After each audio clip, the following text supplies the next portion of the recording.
Et bonjour à tous, une nouvelle vidéo sur le Seigneur des Anneaux, le jeu de cartes. Ça faisait longtemps, oui, puisque j'étais en vacances. Donc je reparle de ça pendant que j'ouvre le paquet, puisque nous allons faire dans cette nouvelle vidéo donc l'Open the Box de la Terre des Lamentations. Voilà, donc je sais que je suis un petit peu en retard par rapport à d'autres, notamment Xiliox qui l'a déjà fait sa vidéo. Mais moi, je viens juste de revenir de vacances, donc du coup, c'est vrai que c'est une période où j'ai pas du tout eu l'occasion de faire des vidéos. Mais il y en a d'autres qui vont venir bientôt, notamment, évidemment, sur ce scénario, notamment, et sur d'autres aussi, ainsi que d'autres vidéos sur des jeux solo que j'ai un peu laissé tomber, mais que je vais refaire parce que j'ai d'autres jeux à vous présenter. Donc voilà le programme pour la suite. Mais c'est vrai qu'en ce moment, je fais autre chose que des vidéos de jeux, et donc les temps d'attente sont un petit peu plus longs que d'habitude.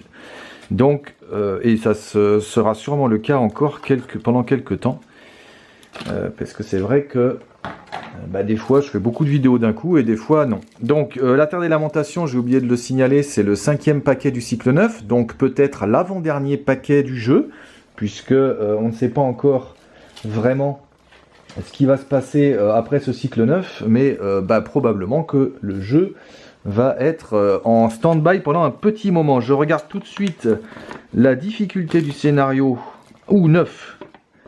Ah oui, alors là je crois, je suis même quasi sûr que c'est la première fois qu'on a un scénario de difficulté 9. Jusqu'à présent, le max c'était 8. Donc, du coup, ça promet. Ça promet. Alors, soit il va être totalement injouable, et je vais détester, soit il va être intéressant, on va voir. Mais en attendant, nous allons faire les commentaires des cartes. Donc, c'est parti. Alors, ça fait longtemps que j'ai joué au Seigneur des Anneaux pendant les vacances, hein, mais avec mon deck Dunedain et Énergie, que je crois je vous ai présenté sur la dernière vidéo. Et donc du coup, c'est vrai que j'ai pas testé d'autres decks du tout, hein, j'ai toujours joué celui-là. Donc j'espère que mes commentaires seront quand même assez adéquats. On va voir. Donc le héros, alors malheureusement, la mise au point se fait pas encore tout à fait vite, mais comme d'habitude, je scannerai les cartes pour vous les mettre ici. Donc c'est Gwaihir. Ah ben voilà, c'est un aigle, la créature aigle, héros. Donc un héros créature, c'est pas mal. 13 de menace quand même, 2 de volonté, 4 d'attaque, 3 de défense, 4 points de vie. Bon des stats à 13, hein, 4 et 3, 7, 8, 9, ouais c'est ça. Il est à distance et sentinelle, donc il peut défendre et attaquer sur des joueurs alliés, ça c'est bien. Ne peut pas avoir d'attachement restreint. Ok. Gwaihir ne se redresse pas lors de la phase de restauration. Ah. Réponse. Quand un allié aigle entre en jeu ou quitte le jeu, redressez Gwaihir. Limite une fois par phase. Ok. Alors, ce qui est pas mal, c'est qu'il se redresse en fait souvent. Il peut se redresser une fois par phase. Si vous arrivez à jouer un aigle par phase. Donc c'est ça qui va être difficile, parce que sinon il se redresse pas. Alors après, courage inattendu, par exemple, il n'est pas restreint. Hein, donc vous pouvez très bien lui mettre courage inattendu, ce qui est un peu rigolo. Mais ce qui est au final pas forcément idiot niveau fluff, hein. Un aigle ça peut être courageux aussi après tout. Mais du coup, est-ce que ça marche? Oui, courage inattendu, vous pouvez le mettre sur Gwaihir pour le redresser avec. Et donc du coup c'est rigolo. Mais évidemment tout l'intérêt c'est sa réponse. Quand un allié aigle entre en jeu ou quitte le jeu, redressez Gwaihir. Or il y a beaucoup d'alliés aigles qui ont des effets d'entrée et de sortie de jeu, évidemment. Et donc vous allez essayer de jouer avec ça pour redresser Gwaihir le plus souvent possible, ce qui est pas forcément très difficile. J'avais fait un deck aigle il n'y a pas si longtemps avec notamment Radagast et alors Bilbo le rouge là, je m'en rappelle plus. Et le troisième héros c'était qui? Ça devait être peut-être Irgon, puisque Irgon permet de faire venir un allié quand vous avez un succès de quête. Voilà. Pour un de moins. Voilà, c'est ça, je crois, c'est Irgon hein, qui fait ça. Et donc du coup, évidemment, avec Irgon, vous pouvez ensuite redresser Gwaihir, hein, vous envoyez Gwaihir en quête, et avec Irgon, vous faites venir un allié aigle, avec Irgon, et hop, il peut se redresser en phase de quête, et donc faire une deuxième chose dans le tour. Bon, faire deux choses dans le tour, c'est déjà pas si mal, hein, parce que la plupart des héros, s'ils n'ont pas d'attachement pour ça, ils font qu'une chose dans le tour. Hein. Il n'y a pas beaucoup de héros qui se redressent directement, donc lui, il se redresse pas du tout. Alors évidemment, c'est un peu l'inconvénient, c'est-à-dire qu'il va faire soit une chose dans le tour, et si vous n'avez pas d'allié aigle, du coup, le tour d'après, il est déjà incliné. Mais enfin, ça, à mon avis, c'est jouable de le redresser au moins une fois par tour. C'est-à-dire, ouais, c'est jouable. Après, faut vraiment... après, ça donne envie de le refaire. Moi, je jouerais bien Irgon et Radagast avec Gwaihir, par exemple. À mon avis, on peut faire plein de choses avec ça, parce que Radagast, en plus, il paye des créatures de n'importe quelle sphère, si je me souviens bien. Et donc, du coup, on peut faire venir plein d'aigles. Le petit inconvénient que je vois, c'est que des alliés aigles, il n'y en a pas tant que ça. Et ça, c'est dommage. Parce qu'on en a 5 ou 6, je crois. Gwaihir était un allié aigle d'ailleurs, mais là du coup vous ne pourrez pas jouer Gwaihir puisque il est déjà là. Donc vous avez les descendants de Torondor, vous avez les aigles des monts brumeux, vous avez le vassal du Seigneur des Vents, vous avez celui qui défend là. Le vassal du Seigneur des Vents, il attaque, et celui qui défend, c'est, comment il s'appelle, je sais plus, mais il y a celui-là, donc ça en fait 4. Et il y a l'unique qui fait revenir les alliés, là, je me rappelle plus de son nom, donc ça fait 5. Mais du coup, c'est quand même assez limité. Alors bien sûr, la plupart de ces aigles, encore une fois, ont un effet de fin de tour ou de début de tour. D'entrée en jeu ou de sortie de jeu. Par exemple, le vassal du Seigneur des Vents, une fois qu'il a attaqué, il quitte le jeu. Et donc du coup, vous pouvez redresser Gwaihir avec. Bah oui, vous n'êtes pas obligé, voilà. Et c'est pareil pour celui qui défend. Ah, je me souviens plus de son nom, celui qui défend. C'est ballot, comment il s'appelle ? Je sais plus. En tout cas, lui aussi, quand vous avez défendu avec cet aigle-là, lui aussi doit quitter le jeu. Ou alors, il faut payer 1 pour le garder, je crois. Mais du coup, s'il quitte le jeu, pouf, vous redressez Gwaihir. Donc voilà, vous pouvez vous démerder. J'ai bien envie, ouais, c'est un allié, c'est un héros intéressant. Un petit Gwaihir Radagast Irgon, moi je le vois bien. Et ça doit être jouable. Donc, un bon héros, j'ai bien envie d'essayer, ouais. Ah, encore un Hobbit, c'est un allié commandement, cette fois-ci, c'est le archer Hobbit, qui est Hobbit et archer. Alors, ce mot-clé archer, je crois que c'est la première fois que je le vois. Il est à distance, il coûte 2 pour 1 de volonté, 1 d'attaque, 0 défense et 2 points de vie. Son illustration est pas forcément terrible. L'archer Hobbit gagne une attaque tant qu'il attaque un ennemi ayant un coût d'engagement au combat supérieur à votre niveau de menace. Oui, ce que font à peu près tous les Hobbits, hein, c'est-à-dire ils ont des choses...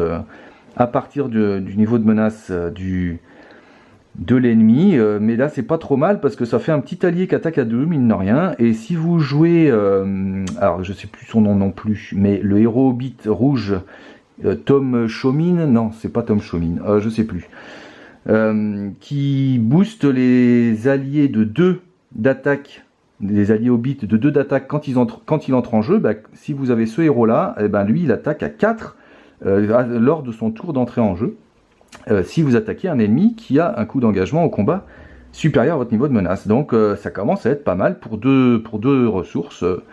Et évidemment, ça va booster les decks Hobbit en rajoutant un allié Hobbit. D'ailleurs, je vais sûrement l'intégrer dans mon deck Hobbit que je voulais vous faire voir dans quelques temps.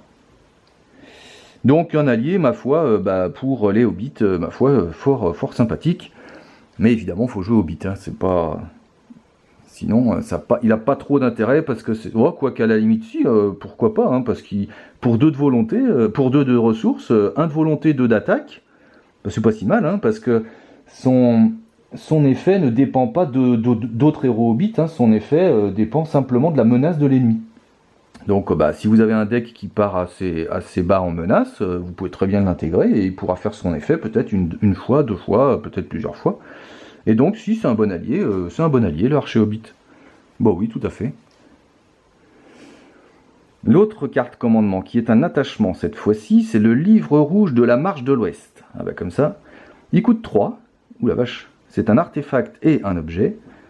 Attachez cette carte à un héros Hobbit. Ah, encore sur un deck Hobbit, donc restreint.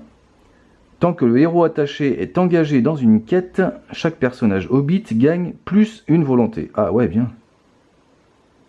Réponse, après avoir obtenu ainsi de cette quête, inclinez le livre rouge de la Marche de l'Ouest pour ajouter une ressource à la réserve du héros attaché. Ah bah ouais, il est super bien ce bouquin. Ah ouais, super. Donc vous allez le mettre évidemment sur un héros qui va tout le temps aller en quête. Bah Sam Gamgee par exemple, ou Frodon, ou d'autres. Et du coup, tout le monde gagne 1. Chaque personnage hobbit gagne plus 1. Donc lui y compris en fait, hein, celui à qui est attaché le livre aussi, hein, bien sûr. Hein.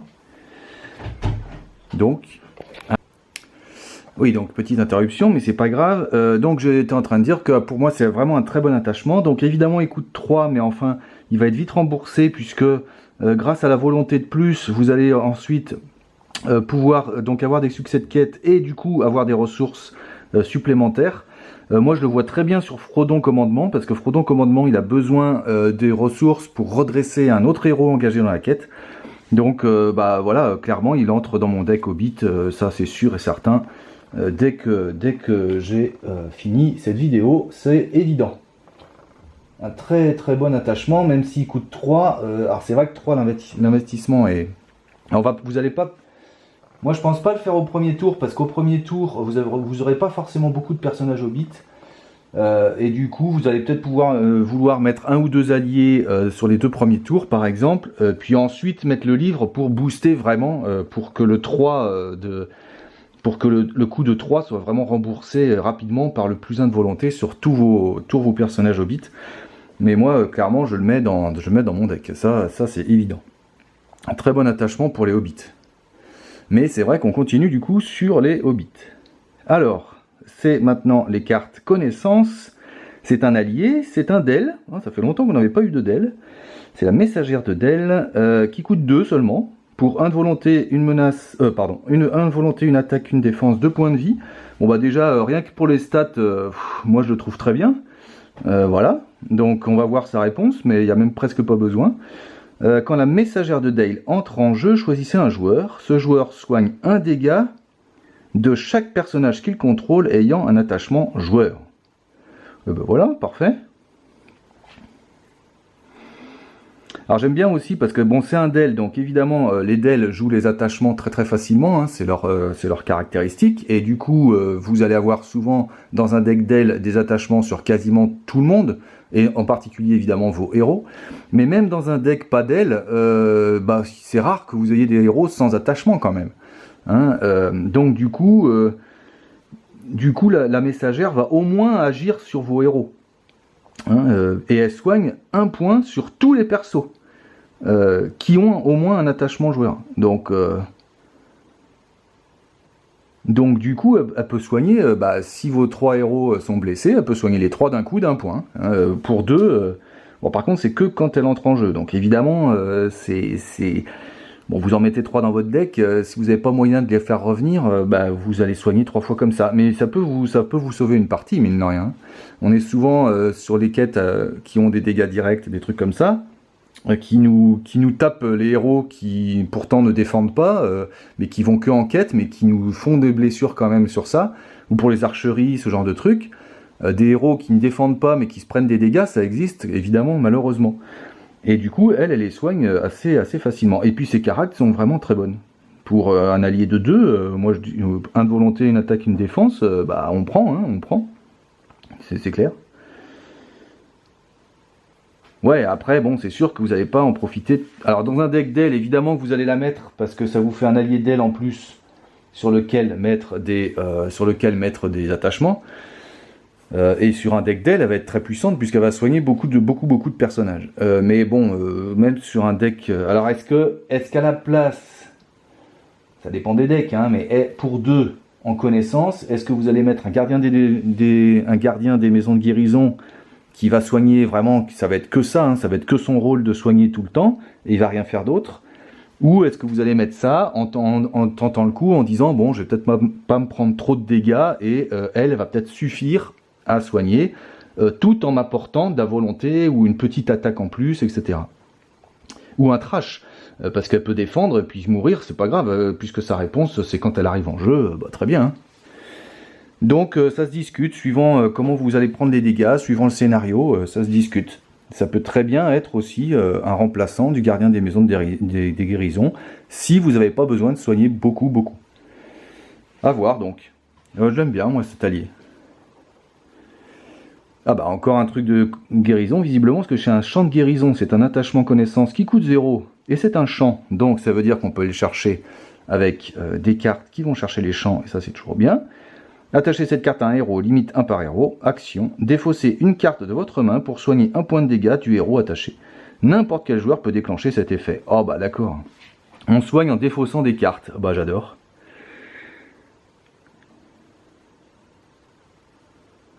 Ah c'est très bon hein. C'est très bon, hein. Il coûte 0, voilà, et du coup ça vous soigne en défaussant des cartes. Bah attends, c'est nickel. Bah je pense que ça va remplacer... Ah non, c'est un champ, zut, mon remède des Dunédain, c'est un signal. Or le signal, on peut aller le chercher avec des cartes. Alors, enfin, des cartes qui sont dans le deck que j'ai mis, alors que le champ, non. Donc, est-ce que ça remplacerait pas mon signal? C'est pas mal, hein. Parce que... Bon après, ça dépend encore une fois de votre deck, hein, mais des cartes en main, bah, souvent quand vous jouez beaucoup d'uniques par exemple, bah, vous avez des cartes souvent mortes, qui vont pas vous servir à grand chose. Alors évidemment, il y a plein d'effets, hein, les Noldor, vous allez pouvoir les défausser pour faire des trucs. Mais celle-là, bah voilà, ça vous fait un petit soin, vous défaussez une carte, vous soignez. Et il n'y a pas de limite en plus. Hein. Bah ouais, non, il n'y a pas de limite. Donc vous pouvez soigner, vous défaussez 3 cartes, vous soignez 3. Hein. C'est une action, hein, donc ça veut dire que si votre héros meurt, vous n'avez pas le droit de défausser des cartes pour l'empêcher de mourir, hein, parce que du coup, vous allez mettre d'abord les dégâts sur le héros, il va mourir, et du coup, l'action viendrait après. Donc c'est pas une réponse, ça aurait été une réponse, vous auriez pu, à chaque dégât qui va sur le héros, éventuellement les soigner avec ça, encore que je suis même pas sûr qu'avec une réponse, ça aurait marché. En tout cas, avec une action, c'est sûr que ça marche pas. Donc évidemment, il faut soigner le héros avant qu'il meure, mais c'est une très bonne carte, c'est clair. C'est un soin, vraiment un soin comme ça, qui réclame juste des cartes en main, c'est puissant. Hein. Parce que des cartes en main, c'est quand même assez facile à avoir en général. Ouais, bah voilà, bah, je crois que je vais le mettre dans mon deck Dunédain, celui-là. Ah bah voilà, un allié aigle, moi je disais qu'il n'y en avait pas beaucoup, bah évidemment ils en ont mis un dans le paquet, bah tant mieux, c'est un allié tactique, donc créature aigle, c'est l'émissaire des aigles, il coûte 2, ce qui n'est pas cher, 2 de volonté, ce qui est bien, une attaque 0 défense mais 2 points de vie, ne peut pas avoir d'attachement restreint, oui bon ça sur les alliés c'est pas trop grave, forcé, parce que les attachements restreints sur les alliés, il n'y en a pas beaucoup hein, qui se mettent. Hein. Donc, forcé, quand l'émissaire des aigles obtient un succès de quête, payez une ressource tactique ou défaussez-le. Ah voilà, donc lui, voilà, c'est l'équivalent du vassal du Seigneur des Vents et de celui qui défend. J'ai encore pas son nom. J'aurais pu d'ailleurs le chercher pendant la coupure, mais bon. Mais c'est l'équivalent, c'est-à-dire qu'il va vous falloir des ressources pour qu'il reste en jeu, mais si vous payez pas, il s'en va, ce qui permet de défausser Gwaihir.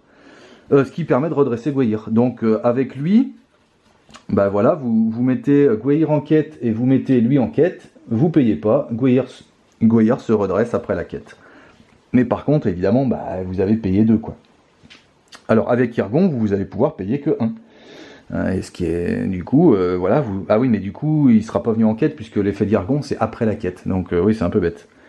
Bon, ce sera valable pour le tour d'après, mais... Donc vous avez payé 1 et le tour d'après vous faites cette petite manip. Par contre vous le défaussez, ça il revient pas en main, hein. C'est dommage. Parce que du coup, bah, ça veut dire qu'il va vous en falloir pas mal pour faire son effet. Alors il y a des cartes hein, qui permettent de rechercher les aigles, mais dans la défausse, tiens je suis pas sûr d'ailleurs. Ouais donc ça va être difficile de jouer un deck aigle, si la partie dure longtemps, je pense que les decks aigles ils vont vite s'épuiser en fait. À mon avis, ils sont assez forts au début, mais... Bon, faudra tester. En tout cas, bah voilà, je suis content de voir un autre allié aigle, parce que ça faisait longtemps qu'on n'en avait pas eu, et moi j'aimais bien jouer les aigles. Et les créatures en général. Donc, bah, ça va me remotiver pour le refaire. Et nous passons donc à la dernière carte tactique. C'est un événement qui coûte 0. C'est le plan de Bilbon. Réponse. Quand vous attaquez et détruisez un ennemi, mélangez la pile de défausse de rencontre dans le deck de rencontre et défaussez des cartes du sommet jusqu'à ce qu'un ennemi soit défaussé. Placez cet ennemi dans la zone de cheminement pour défausser un lieu non unique avec une menace inférieure ou égale à la menace de cet ennemi. Oh là là. Qu'est-ce que c'est que ce truc? Alors là, franchement, c'est le genre de carte qui servira à rien, quoi. Déjà, faut attaquer et détruire un ennemi. Bon, ça vous arrive quand même, j'espère, assez souvent. Mais après, le problème, c'est que l'ennemi que vous défaussez du deck de rencontre, vous avez strictement aucun pouvoir dessus, puisque voilà, c'est le premier ennemi que vous aurez défaussé. Donc, voilà, vous pouvez, à la limite, vous auriez choisi l'ennemi. Ça aurait été pas mal, parce que du coup, vous auriez pu prendre un gros ennemi, mais comme ça aurait pu vous enlever un lieu assez pénible. Ou à l'inverse, vous dites, je vais prendre un petit ennemi, et puis voilà. Bref. Mais là, de toute façon, vous n'avez pas de pouvoir sur l'ennemi qui est défaussé. Donc du coup, vous n'avez pas de pouvoir non plus sur le lieu que vous allez pouvoir enlever.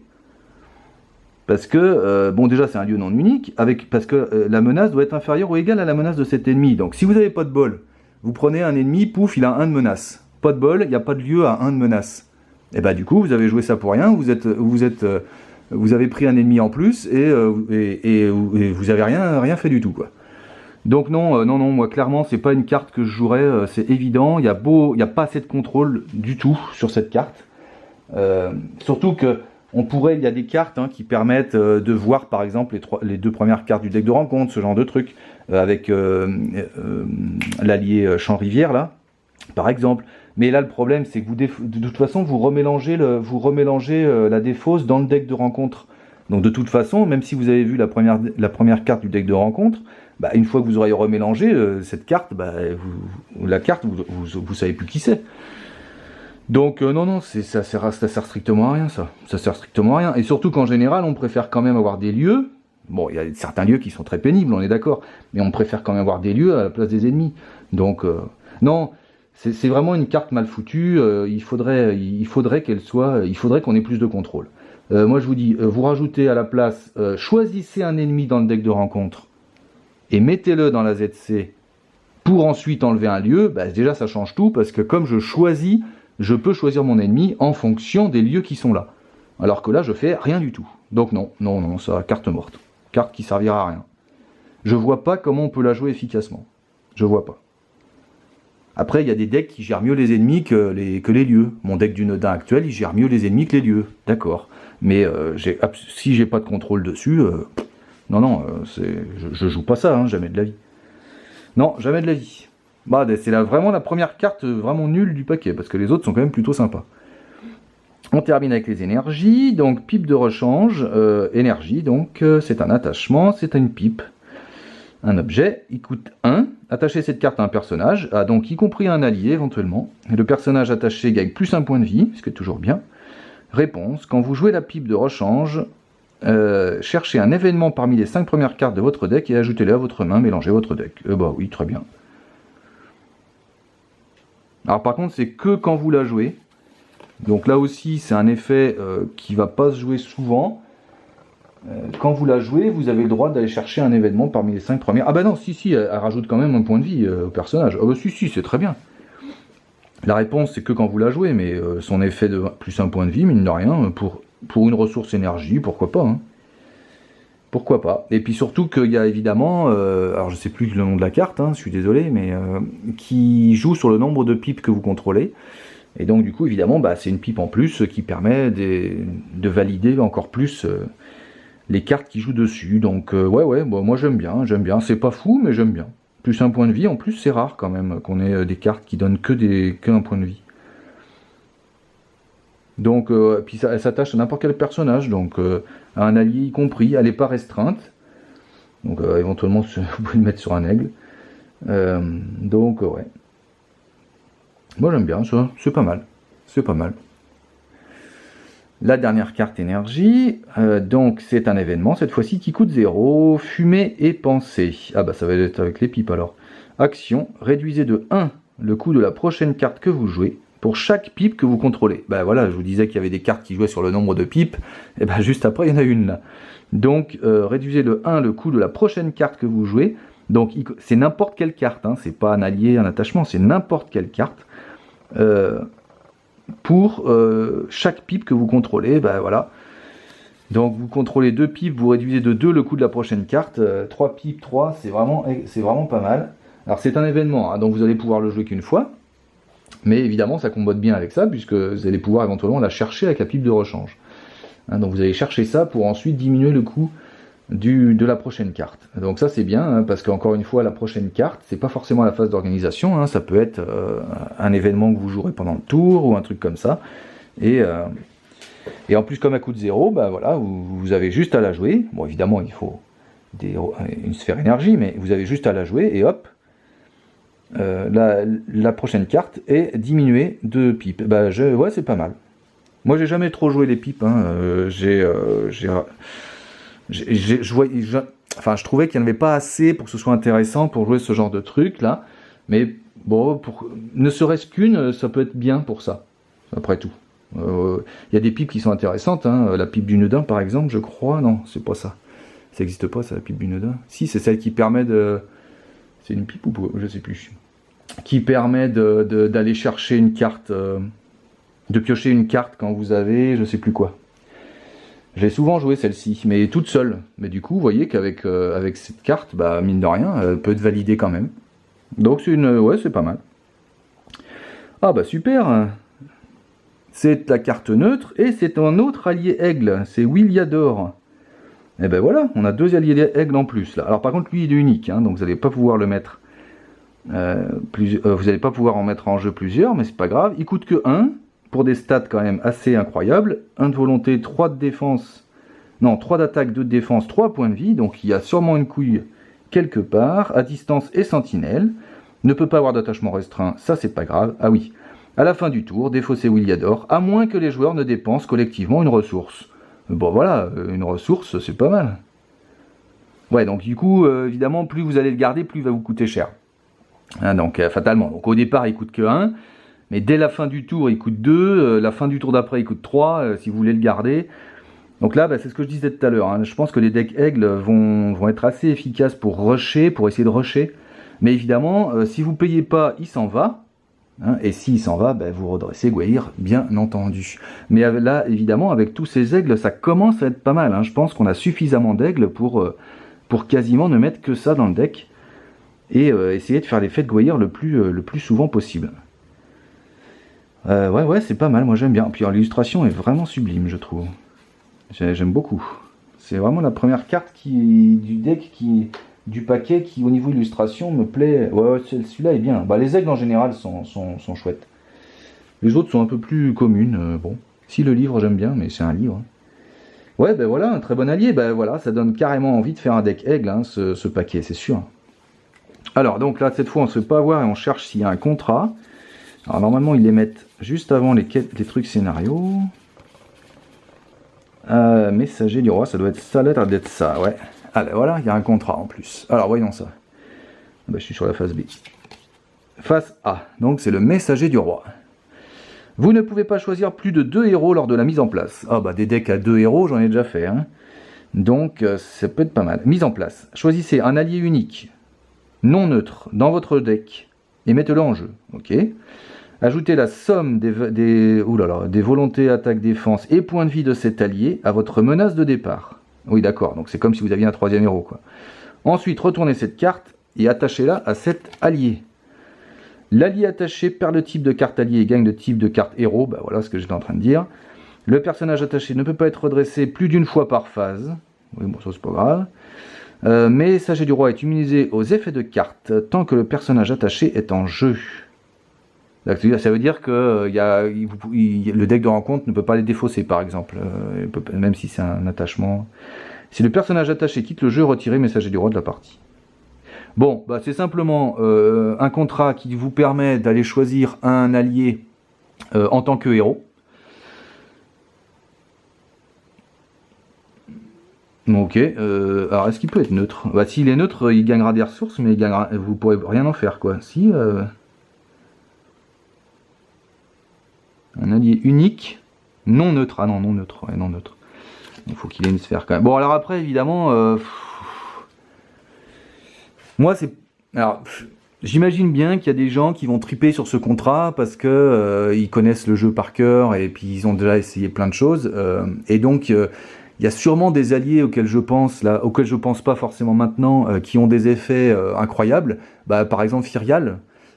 Pour moi, Firial, si vous pouvez l'avoir dès le début, c'est génial. Hein.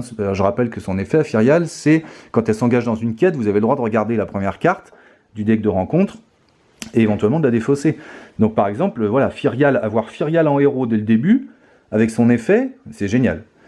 Avoir Jubert aussi, pareil, hein, Jubert qui est énergie, qui défend en enlevant les effets ombres. Et voilà, vous avez un super défenseur dès le départ qui enlève les effets ombres. Pim. D'un autre côté, alors c'est vrai que c'est intéressant, mais d'un autre côté, est-ce qu'on n'a pas suffisamment de héros dans le jeu pour faire des decks encore pendant 50 ans, quoi. Donc du coup, est-ce que ça vaut la peine là maintenant? Moi, j'aurais préféré, je sais pas, un truc qui joue sur les alliés, mais ou qui booste les héros ou des trucs comme ça, mais ou qui permettent de jouer des héros qu'on joue pas encore beaucoup, parce qu'il y a des héros qui sont un peu pourris. Voilà, plutôt qu'un truc qui va aller encore chercher des possibilités. Alors c'est toujours bien pour la vitalité du jeu. Hein, ça, je suis persuadé qu'il y en a qui vont se marrer comme des bossus à essayer de... Ou même avec Legolas allié, par exemple. Hop, vous avez Legolas allié et vous lui mettez ça, ça devient un héros. Et le Legolas allié, il permet de piocher, par exemple. Donc il est génial en tant qu'héros.